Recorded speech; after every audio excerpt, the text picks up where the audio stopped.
Minimum wages का क्या मतलब होता है ये आज की इस वीडियो में सीख लेते हैं। मिनिमम वेजेस का मतलब होता है कि जो कम से कम वेतन या कम से कम मजदूरी किसी मजदूर को या किसी एम्प्लॉय को दी जा सकती है उसको मिनिमम वेज या मिनिमम वेजेस कहते हैं।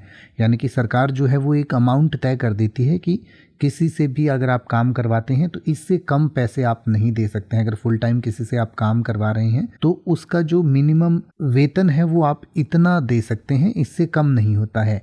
तो वो जो अमाउंट होता है उसको मिनिमम वेजेस कहा जाता है। यानी कि minimum wages is the plural of minimum wage. It refers to the various legally established lowest pay rates that employers are obligated to pay their workers. The minimum wage level can vary depending on factors like location, industry, and often change over time due to economic considerations and labor laws. The goal is to ensure that workers receive a fair compensation for their work and their basic financial needs are met.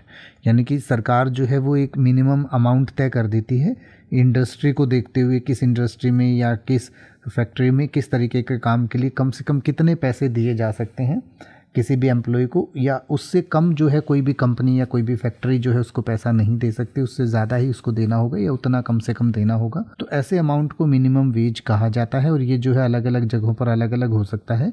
और सरकार इस बात का ध्यान रखती है कि ये जो तय मिनिमम वेज तय किया जाए वो इस हिसाब से तय किया जाए कि जो काम करने वाले एम्प्लॉयज़ हैं उनकी जो बेसिक फाइनेंशियल नीड्स हैं वो पूरी हो सकें।